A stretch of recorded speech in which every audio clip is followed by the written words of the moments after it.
Baik, selamat siang adik-adik. Kita setelah minggu lalu mendiskusikan tentang air permukaan ya.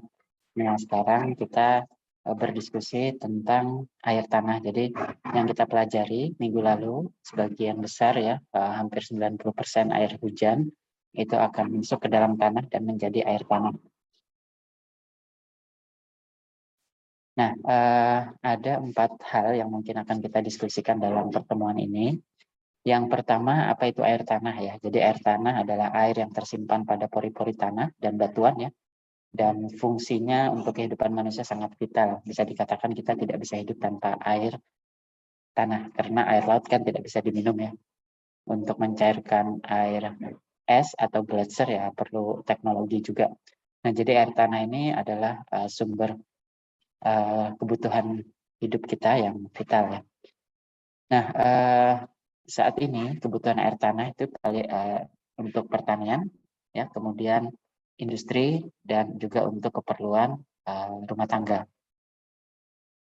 Kemudian penggunaan air tanah ini menjadi isu ya, apabila tidak terkendali, salah satunya menyebabkan penurunan permukaan tanah serta merembesnya air laut kalau untuk pemukiman di tepi pantai ya. Nah, selain itu masalah-masalah lain itu adalah polusi dan maupun limbah zat beracun.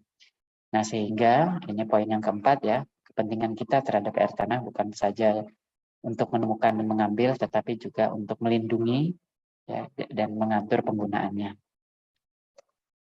Baik, air tanah minggu lalu kita sudah mempelajari ya, itu menyumbang 22% dari persediaan air tawar. Ya, sisanya di mana? Sisanya di gletser ya di situ. Yang lebih kecil lagi ada yaitu air permukaan ya, sungai, danau, ya, rawa.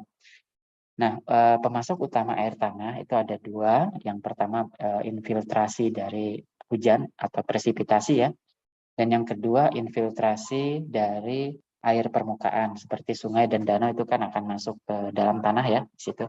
Nah, jadi dua sumber ini merupakan pemasok utama untuk air tanah. Nah, air tanah di dalam siklus hidrologi itu akan kembali ke permukaan ya. Jadi bisa melalui sungai. Jadi sungai tadi ada yang bisa memberikan airnya ke dalam tanah. Ada juga sungai itu dia menerima air dari air tanah ya. Ini tergantung pada muka dari sungai tersebut, apakah dia di atas permukaan air tanah atau di bawah air tanah. Ke sungai, ke danau dan ke laut ya. Di situ itu bagaimana air tanah terlibat di dalam siklus hidrologi. Nah, terkait dengan kemampuan menyimpan air tanah ya, di sini batuan itu dikenal sebagai karakter fisiknya yaitu porositas dan permeabilitas. Nah, jadi bagaimana batuan dan tanah ya itu menyimpan air tanah itu tergantung pada dua sifat fisik ini, porositas dan permeabilitas. Porositas itu adalah berapa perbandingan volume ya pori terhadap total batuan.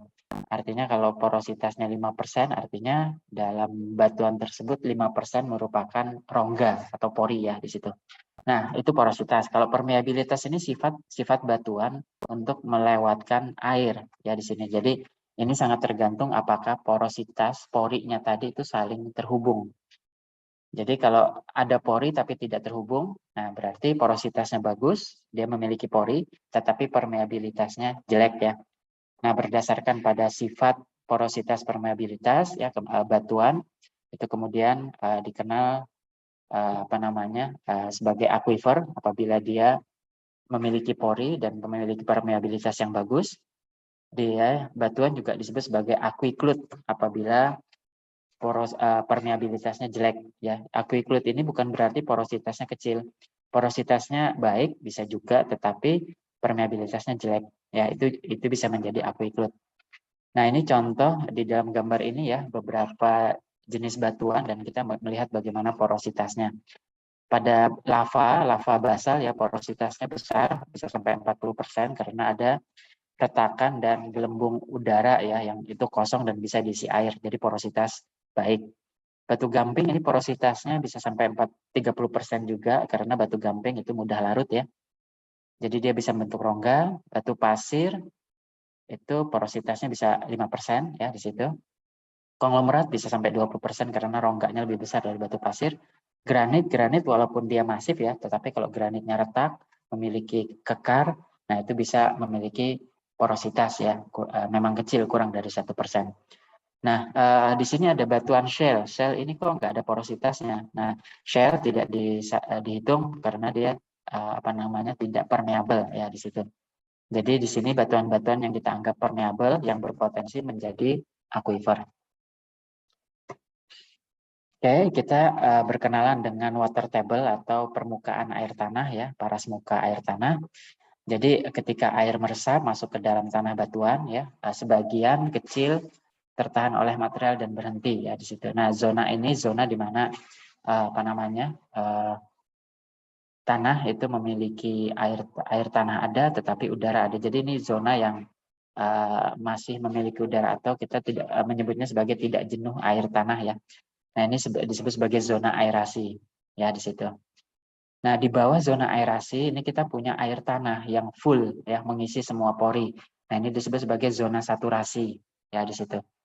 Nah, water table atau permukaan air tanah ini permukaan dari zona saturasi ya, zona saturasi di sana. Nah, kemudian zona biasanya geometri dari permukaan air tanah water table itu mengikuti bentuk permukaan bumi ya di atasnya. Jadi kalau bukit ya bukit dan lembah ya biasanya di bawah permukaan air tanahnya mirip mendekati bukit dan lembah juga. Nah, di bagian atas dari zona dari permukaan air tanah water table kita memiliki lapisan kapiler ya di sini air bergerak ke atas karena surface tension. Jadi gerak kapiler ya, dia ditarik oleh partikel air di atasnya. Nah, kemudian permukaan air tanah ini tidak fix ya, tidak stagnan, dia berubah-ubah. Musim hujan biasanya karena air tanah meningkat dia akan naik posisi permukaan air tanah. Tapi kalau musim kemarau dia bisa turun ya karena tidak ada pasokan dan penggunaan oleh manusia. Nah, ini contohnya ya zona aerasi itu dari permukaan sampai kira-kira di water table ya, ini water table. Water table ini adalah permukaan dari zona saturasi ya. Nah, sedikit di atas zona kapiler, sedikit di atas water table ya kita punya zona kapiler di sini ya. Zona di mana air itu naik ke atas karena tension surface, jadi karena tarikan dari permukaan pori maupun dari permukaan partikel air yang ada di atas dari water table. Sedikit ya, di situ beberapa milimeter. Nah, ini kalau kita lihat bentuk dari permukaan air water table ya, dia mengikuti bentuk permukaan bumi, topografi. Jadi kalau bukit ya dia kayak bukit gitu ya, kalau lembah ya dia turun juga dan dia akan menjadi danau atau sungai kalau misalkan di sana terjadi perpotongan antara water table dengan permukaan bumi ya, topografi. Jadi kalian perhatikan di sini, ini kan permukaannya turun ke bawah ya, sementara water table-nya tetap di sini. Nah, jadilah dia rawa. Kalau di sungai juga demikian gitu ya. Lembah sungai dia posisinya di bawah dari water table. Jadilah di sini air tanah itu memberikan airnya ke air sungai ya di sini, ke air permukaan. Rawa itu biasanya persis ya permukaan water table-nya persis di permukaan tanah gitu ya. Jadi makanya tanahnya jadi becek gitu ya, jadi rawa di situ. Nah, zona saturasi itu tidak terus gitu ya ke bagian dalam bumi penuh air. Dia biasanya akan berkurang gitu ya karena dia akan menemui batuan-batuan yang porositas dan permeabilitasnya menjadi semakin kecil ya di situ. Nah, ini kalau kita lihat seperti ini ya di zona di tanah gitu ya, di mana di bawah water table air banyak gitu ya, tetapi tanah itu kan dia menutupi batuan ya. Nah, ketika masuk ke batuan bawahnya dia mulai berkurang gitu ya karena porositas dan permeabilitas batuan di bawahnya mengecil ya di situ. Nah, air tanah ini juga bergerak ya karena dia dipengaruhi oleh gravitasi. Jadi dari air tanah yang tinggi gitu ya dia akan bergerak menuju permukaan air tanah yang rendah. Jadi water table-nya tinggi menuju rendah. Nah, ini ya. Jadi air tanah juga tidak hanya di permukaan ya, air permukaan kan kita kenal sungai itu kan digerakkan gravitasi ya. Nah, air tanah juga digerakkan oleh gravitasi karena apa? Karena permukaannya dia juga posisinya berbeda-beda ya, ada yang tinggi, ada yang rendah karena dia mengikuti dengan topografi di atasnya. Mata air. Nah, mata air ini munculnya air tanah secara alamiah ke permukaan biasanya disebabkan oleh water table-nya memang di atas dari atau bertemu dengan permukaan tersebut ya. Misalkan di sini kita punya tebing ya. Nah, tebing ini kalau water table-nya ketemu dengan tebing, jadilah dia apa namanya? Mata air ya, spring. Nah, di sini beberapa penyebab munculnya air tanah, mata air ya. Misalkan di sini kita punya aquifer dengan diselingi aquiclut. Jadi selang-seling ya, aquifer, aquiclut, aquifer, aquiclut. Maka air tanahnya juga bertingkat. Aquifer yang di atas ini bikin air tanah, mata air ya. Ini mata air yang di atas karena ini ada aquifer yang di atas. Tapi kemudian di bawahnya ada aquifer juga, dibatasi oleh aquiclut ya. Nah, jadi muncullah mata air di bagian bawah ya di situ. Jadi ada beberapa tingkat kalau misalkan ternyata aquifer kita juga beberapa tingkat. Pada batu gamping, nah batu gamping nanti kita diskusikan ya di bagian akhir, itu dia mudah larut ya. Nah karena larutan tersebut bisa mengikis atau mengerosi atau melarutkan batu gamping yang ada di tebing ya. Nah sehingga keluar dia di tebing tersebut. Jadi mata air bisa terbentuk pada banyak terbentuk pada batu gamping. Yang ketiga ada patahan. Patahan ini kan biasanya sifatnya permeabel ya. Karena batuannya pecah, biasanya di situ mudah dilewati air. Jadi mata air juga kadang muncul di patahan ya, zona patahan. Kenapa? Karena air yang dari bagian atas yaitu mengalir atau dari bagian bawah itu juga mengalir berkumpul pada bidang patahannya. Itu penyebab yang ketiga. Yang keempat lava itu kita ketahui permeabilitas porositasnya bagus kan sampai 40%. Nah, jadi dia bisa mengalir gitu ya di antara lava dan kalau ada tebing dia aliran tadi memotong tebing ya sehingga keluar sebagai mata air. Baik. Nah, itu mata air ya. Nah, sekarang kita masuk ke penggunaan air tanah. Jadi air tanah ini digunakan sebagai manusia dengan cara diambil ya, biasanya melalui sumur. Nah, satu hal yang harus kita pahami, pengambilan air tanah dengan sumur, baik sumur timba maupun sumur mesin, apalagi ini sumur mesin ya, dia akan mengubah bentuk permukaan air tanah. Jadi water table-nya itu berubah. Nah, ini kita sebut sebagai kerucut depresi, cone of depression. Jadi seperti di gambar ya, awalnya water table-nya di sini. Nah, kemudian karena di atasnya jadi pertanian, jadilah ya dia disedot seperti itu karena pertanian itu merupakan terutama di Indonesia di daerah tropis sawah itu merupakan aktivitas manusia yang paling banyak menggunakan air ya melebihi pabrik ataupun rumah tangga sawah itu banyak sekali menggunakan air tanah ya. Nah di sini untuk ladang persawahan ya. Nah karena diambil permukaan air tanahnya dia turun. Nah sekitarnya belum ya sehingga terbentuklah kerucut depresi air tanah. Atau di perkotaan ya hotel-hotel itu merupakan apa namanya industri kota yang paling banyak menggunakan air tanah ya di sini pabrik juga gitu ya. Nah jadi dia ngambil lebih banyak gitu ya jadi jadilah kita kerucut depresi. Nah kerucut depresi ini sangat tergantung pada kedalaman sumur ya semakin dalam sumurnya semakin banyak diambil kerucutnya semakin besar. Nah ini bisa mempengaruhi sumur sebelahnya ya ini nanti kita diskusikan. Ya jadi kalau kita lihat di sini ya sumur yang di samping ya yang lebih pendek ini masih dapat air tanah karena dia masih menembus water table ya tapi di sini nah ini nggak dapat air tanah. Kenapa? Karena dia sudah di atas dari water table. Water table-nya itu besar karena penggunaan hotel yang besar. Makanya biasanya kalau adik-adik di daerah kota ya itu kan banyak penolakan hotel biasanya. Kalau Jogja termasuk ya. Hotel apartemen itu kan termasuk yang ditolak di Jogja. Karena apa? Ya seperti juga perkotaan lain sih gitu ya. Hotel itu memang menyebabkan sumur-sumur tetangganya bisa kering. Kenapa? Karena sumur tetangga paling kedalamannya hanya 10-20 meter ya. Hotel itu akan menggunakan sumur yang dalam ya, biasanya sampai 30-60 meter. Nah, itu gambarnya seperti ini gitu ya. Bisa menyebabkan sumur-sumur lain itu akhirnya berada di atas water table karena ada terbentuk kerucut depresi air tanah. Nah, sumur ini juga apa namanya? Kalau kalian di desa gitu ya atau di perkotaan yang menggunakan sumur bor, sumur sendiri ya, bukan PDAM, biasanya antar tetangga itu kedalaman sumurnya beda-beda. Jadi ada yang tetangga kalian 10 meter baru nemu air, tapi ada juga tetangga kalian cuma geser RT gitu ya, 3 meter sudah dapat air. Nah, mengapa? Karena posisi dari aquifer. Nah, di sini contoh gitu ya, kita punya 5 sumur di sini. Sumur A itu dangkal sudah ketemu air. Ya, sumur B harus dalam baru ketemu air. Nah, sumur B dalam sekali dapat air gitu ya. Sumur C dapat air. Sumur D ini nggak dapat air. Dia terlalu dalam dan tidak menemukan aquifer. Karena dia langsung ketemu batuan yang ini, batuan aquifernya retakan ya, kekar.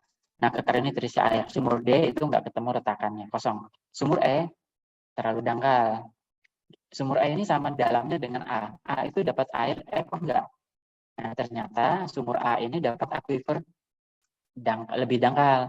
Ini kita menyebutnya sebagai aquifer menggantung.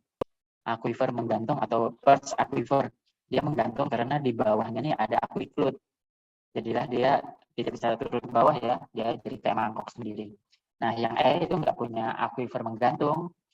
Nah, supaya E bisa mendapat air, dia harus menambah kedalamannya ya, minimal sampai C. Nah, jadi itu sumur biasanya antar tetangga bisa beda-beda kedalamannya ya. Nah, kita juga mengenal sumur artesis ya. Nah, artesis ini adalah air tanah yang keluar ke permukaan karena tekanan hidrostatiknya. Ya, nah tekanan hidrostatik itu apa? Jadi biasanya karena air itu kan dia ditekan oleh batuan di atasnya ya. Nah, sehingga air itu di bawah tanah sana memilih tekanan. Syaratnya dia dibatasi oleh aquiclude. Atasnya ada aquiclude, bawahnya aquiclude ya. Nah, di sini.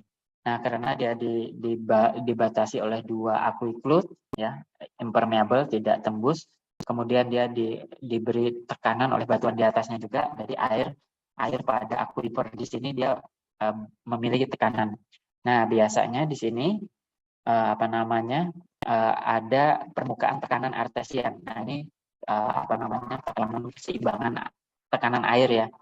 Jadi kalau dia di bawah garis tekanan artesian, sumur itu keluar sendiri, nggak usah dipakai mesin, itu keluar sendiri.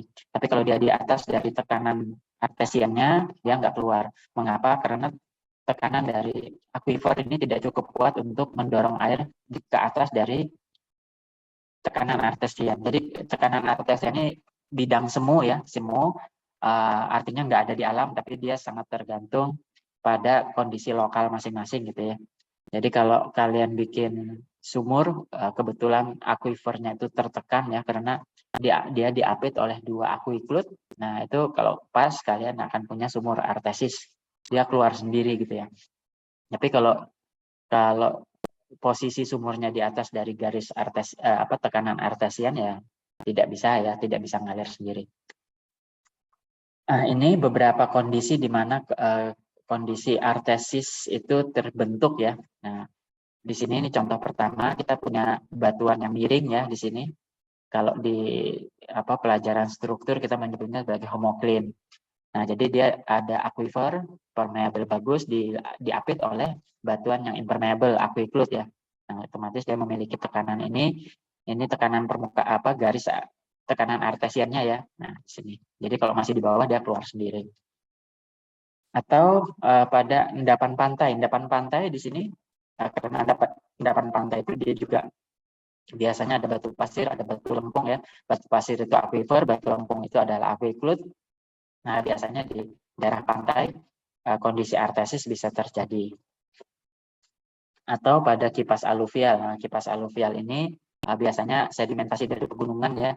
Nah, karena sedimentasi pegunungan itu juga perselingan antara pasir, kerikil dengan lempung. Nah, terjadilah tekanan gitu ya. Ya, yang penting syaratnya aquifer artesis itu dia dibatasi oleh aquiclude, jadi dia tertekan. Nah, di situ. Kalau di sini gitu ya, kalau di daerah gurun pasir sama ya, jadi ada aquifer, ada aquiclude juga, dia diapit. Nah, kadang kalau misalkan akuifernya keluar ke permukaan, jadilah dia oasis ya, atau ada struktur ya, sehingga air dari air tanah itu bisa muncul ke permukaan gurun. Itu kita sebut sebagai oasis.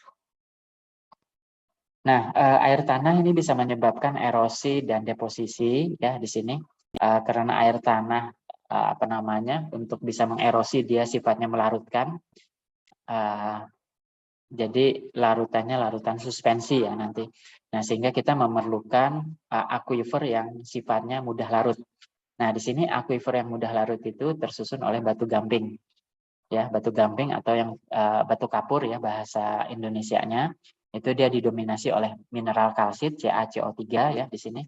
Nah, ini peta sebaran batu gamping ya di permukaan bumi, di mana di sini biasanya terbentuk pelarutan. Nah, pelarutan pada batu gamping oleh air tanah itu akan menghasilkan bentuk permukaan bumi yang khas yang kita sebut sebagai topografi kars ya, morfologi kars. Nah, batu gamping ini ya itu tidak mudah larut kalau terkena H2O air. Nah, tetapi air dengan karbon dioksida itu bisa melarutkan batu gamping. Jadi air ketemu karbon dioksida, H2O ketemu CO2 ya, dia akan menjadi asam karbonat, jadi H2CO3. Nah, H2CO3 ini dia biasanya terbentuk pada hujan ya. Hujan itu kan kalau kena atmosfer, atmosfernya banyak karbon dioksida, nah jadilah dia asam karbonat ya. Jadi reaksinya H2O ketemu CO2 menjadi H2CO3. Ini oleh hujan ya.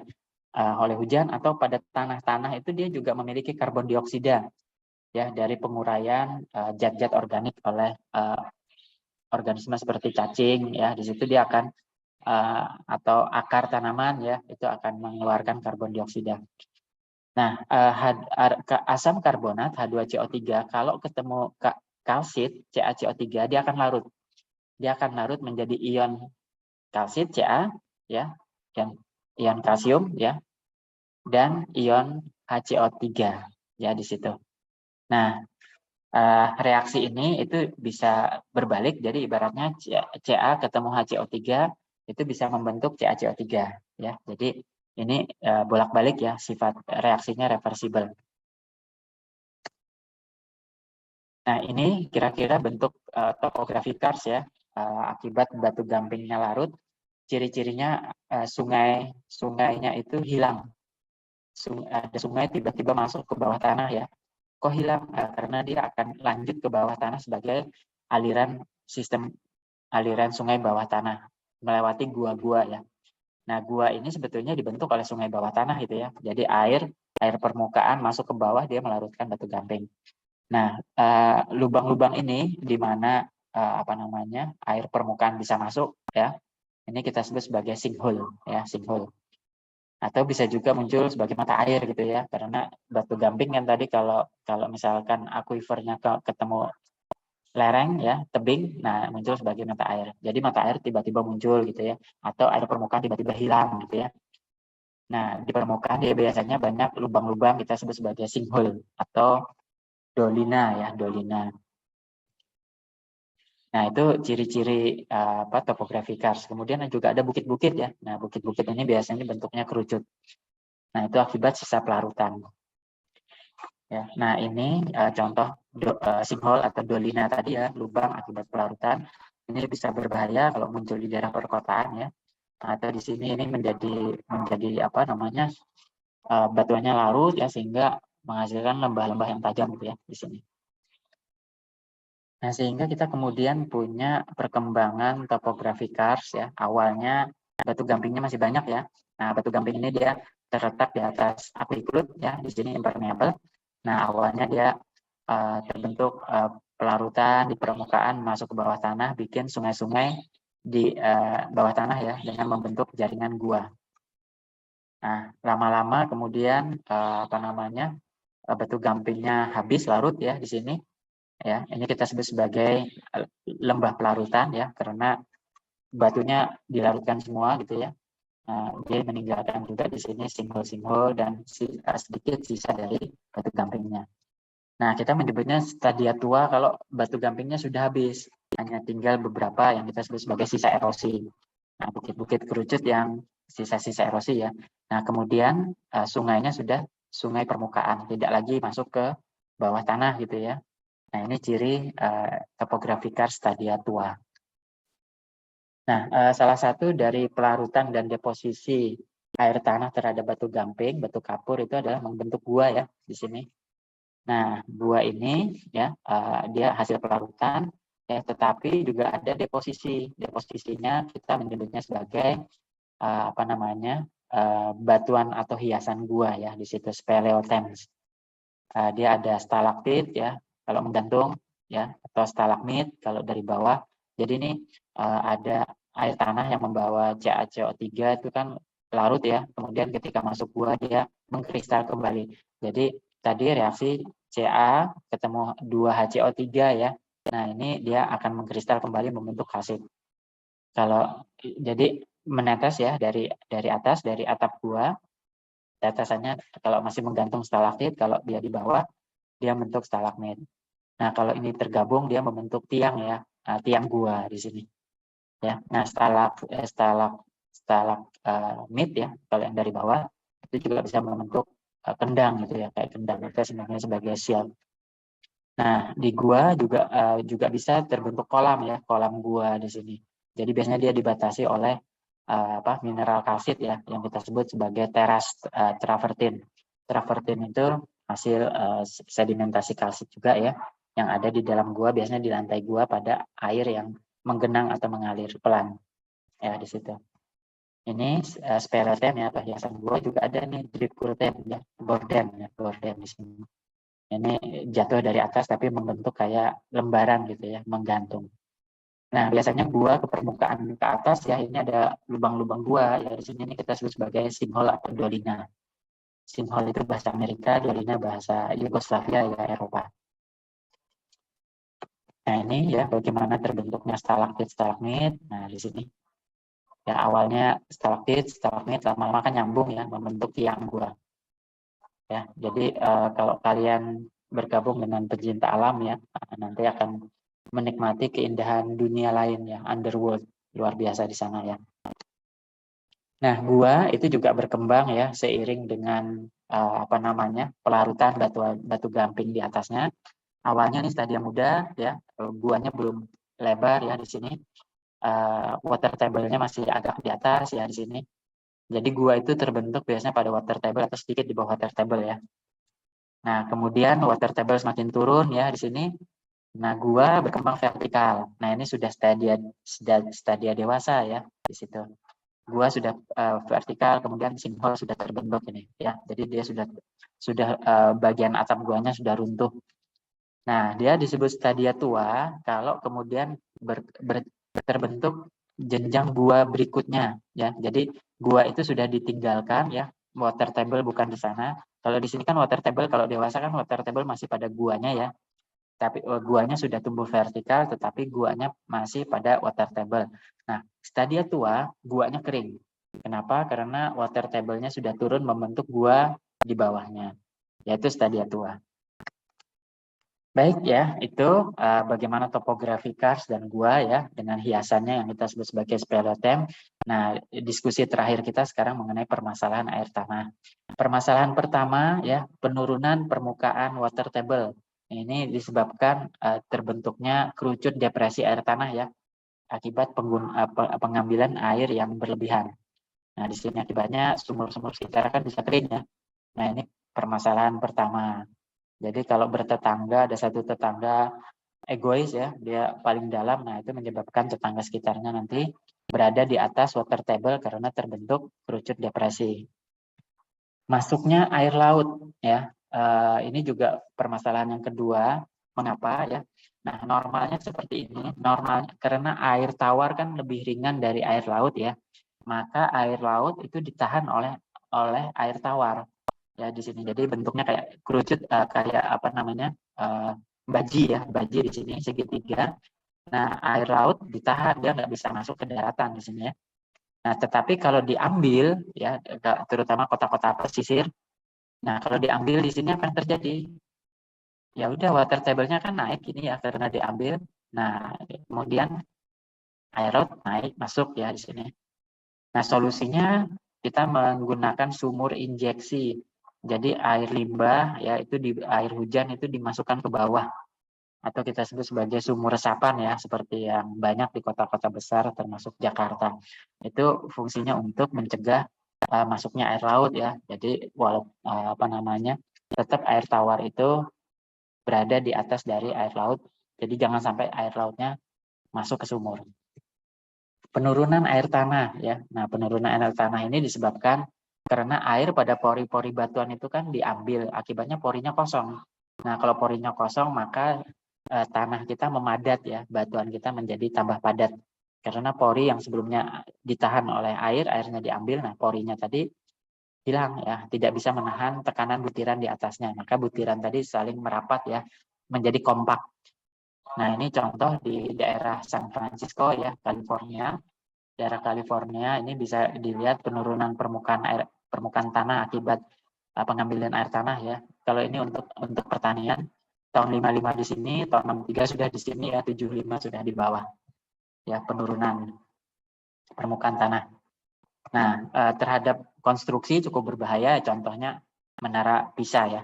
Menara Pisa ini kan juga salah satunya akibat pengambilan air tanah, karena kota Italia kan, kota Pisa itu industri turis ya, banyak hotel. Nah, itu ya. Jadi akibatnya terganggu konstruksinya. Atau di sini di daerah kota Meksiko ya. Nah, ini gerejanya juga miring. Nah, akibat apa? Pengambilan air tanah berlebihan. Nah, ini penurunan air tanah, penurunan permukaan tanah ya di sini. Sebetulnya tidak hanya, jadi yang mengisi pori kan tidak hanya air tanah ya. Pori pada batuan itu bisa diisi oleh minyak dan gas bumi, itu juga fluida. Nah, ini contohnya di daerah California, pengeboran migas ya, itu menyebabkan penurunan permukaan tanah ya bisa sampai 9 meter ya di sini. Produksi migas ya, minyak dan gas bumi. Karena minyak dan gas bumi ini diambil, pori-porinya kosong ya memadat. Nah, ini jadi kalau kalian berasal dari provinsi yang kaya minyak ya seperti Kalimantan Timur ya, Riau, nah itu bisa jadi salah satu penyebab penurunan tanah itu akibat eksploitasi minyak bumi. Minyak buminya diambil. Kontaminasi. Nah, kontaminasi ini juga problem ya kita di sini. Jadi karena dia menjadi limbah, padahal air tanah mau kita pakai. Misalkan ini, nah Jogja kan baru heboh tentang tempat pembuangan sampah piungan ya. Nah, ini sebenarnya berbahaya memang karena sampah di permukaan itu akan melepaskan bakteri dan limbah berbahayanya ke air tanah di bawahnya. Nah, di sini ya. Solusinya bagaimana? Nah, solusinya sampah harus dibuang di atas aqueduct ya, lapisan yang tidak permeable atau dari septic tank. Nah, septic tank itu juga banyak ya melepaskan bakteri dan limbah berbahaya. Jadi kalau kalian rumahnya halamannya sempit ya, septic tank dengan sumur bisa bersebelahan itu ya. Nah, jadi ya ini harus disiasati ya. Lebih baik pakai PDAM kalau begitu. Tapi PDAM pun kadang-kadang dia juga ceroboh ya. Di salah satu kota saya mendapat informasi karena pengambilan PDAM-nya dari sungai ya, air sungai, kemudian diolah. Nah, ternyata pengambilannya dekat pembuangan limbah rumah sakit ke sungai juga ya. Nah, ini hati-hati. Nah, ini untuk mencegah sampah tadi ya harus di atas aqueduct ya. Jadi bakteri atau limbah berbahaya dari sampah nggak bisa masuk ke air tanah kita. Oke, nah ini kemudian air tanah juga bisa menjadi air panas bumi ya di sini. Jadi kalau dia terpanaskan oleh magma gitu ya, oleh aktivitas magmatisme, dia bisa menjadi geotermal. Nah, geotermal itu berfungsi untuk energi ya. Nah, ini contohnya geyser. Geyser ini uap panas ya, air tanah yang terpanaskan dia kemudian menjadi seperti air mancur ya. Nah, ini karena dia terpanaskan menjadi uap dan didorong ke permukaan.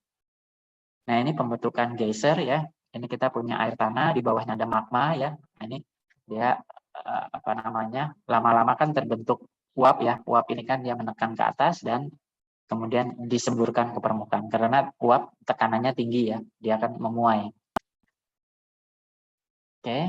Nah, ini contoh Nah, kalau travertin di sini ya, travertin ini airnya kebetulan panas ya, dia bisa melarutkan batu gamping. Nah, kemudian ketika dia ke permukaan, batu gampingnya diendapkan ya di sini kayak kolam-kolam bertingkat. Atau di sini ada geyserit. Geyserit ini tadi apa namanya, geysernya ya, kemudian ternyata membeku karena uapnya juga membawa mineral ya, akhirnya jadi kayak tiang di sini. Baik, itu yang bisa saya sampaikan ya. Silahkan kalau ada yang ingin didiskusikan terkait dengan air tanah ya, problem air tanah, apa itu air tanah, problem dan permasalahan dan serta solusinya ya di situ. Silahkan ya kita berdiskusi. Terima kasih.